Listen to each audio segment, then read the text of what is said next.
Hi everybody, it's Christina from Adventures in Polish Land, and today I wanted to share a non-spoiler review of Diary of a Void by Emmy Yagi. This is translated from the Japanese by David Boyd and Lucy North. I read this book after hearing Ariel Bissett talk about it on the Books Unbound podcast, and I'm so glad that I picked it up.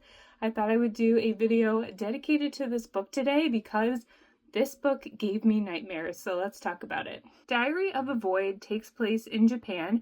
We are following our 34-year-old protagonist. Her name is Shibata, and she works in a corporate office, and she is really fed up because even though it's not in her job description, her male colleagues expect her to do a lot of menial tasks, like making the instant coffee for clients that visit the office, like sorting the mail and passing it out, like cleaning up the break room.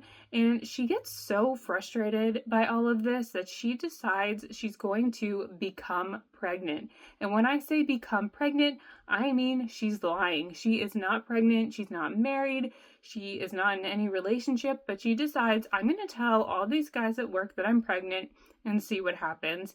And very quickly, the attitude around her shifts in the office. She's able to come home at 5 p.m. instead of staying several hours late. She also gets to train other people on how to make this instant coffee, and things are changing for her. But of course, this is a lie that is going to be very hard for her to keep up, because at the end of 9 months, what is she going to do when there's no baby? In fact, what is she going to do in the interim when her body isn't changing the way a pregnant person's usually does? It is a very intriguing concept, and I think it builds so much anticipation and intrigue for the reader because you need to know what is going to happen. This book is pretty short. It is just over 200 pages, and there is not a lot of text on the page. In fact, on certain pages, you can see how there is a pretty wide margin all around the edge, so the book reads very quickly. I really like the writing style. It is told in a journal format, so each chapter is a week of her pregnancy, and you get to see her progress along the way through her diary entries. Now, while it is obviously reprehensible to lie about something like a pregnancy, I can certainly understand why our main character does this. For me, this book is most interesting because of its social commentary on women in the workplace, especially in a corporate workplace, especially somewhere like Japan, where I feel like it's even more strict there than it is in the US. I'm certainly somebody who, I participate in corporate America because I have to in order to earn a living, but there is so much about it that I wish I could change and make better for the employees. I think over in Japan, based on the books that I've read, it's even tougher there. So I could only imagine how upset she was at how she was being treated, that she has to come up with this big lie. And while I don't support the lie itself, I definitely can understand where she's coming from. I work in a traditionally male-dominated field.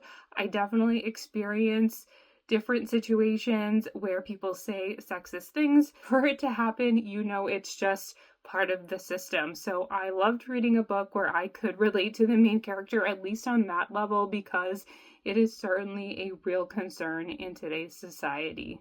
Like a lot of Japanese literature, this book does step into what I would call a magical realism type of world where you're not sure if something is real, you're not sure if it's not, and you might not have all the answers when the book comes to a close. So I would say keep that in mind when you're reading it. I know a lot of people like to have a open and shut ending, but this one leaves you hanging a little bit, leaves it up to interpretation, and left me personally Googling to see what other readers thought, which I think is a lot of fun. And I think this book would be really great as a book club pick because there are so many discussion topics. In addition to the workplace woes that our protagonist has, you also learn more about motherhood and what husbands are like in Japan. There is a scene in particular later on in the novel where one character is really struggling postpartum because her husband is truly doing nothing to help her, and she is all on her own to care for her newborn. So I thought that was also a really interesting topic of conversation. And finally, let's talk about what I put in the title. This book did give me nightmares, okay? Last night I had a dream that I was at a dead baby's funeral, and it was so upsetting to me. I had no idea who this baby was, but I knew I was at their funeral.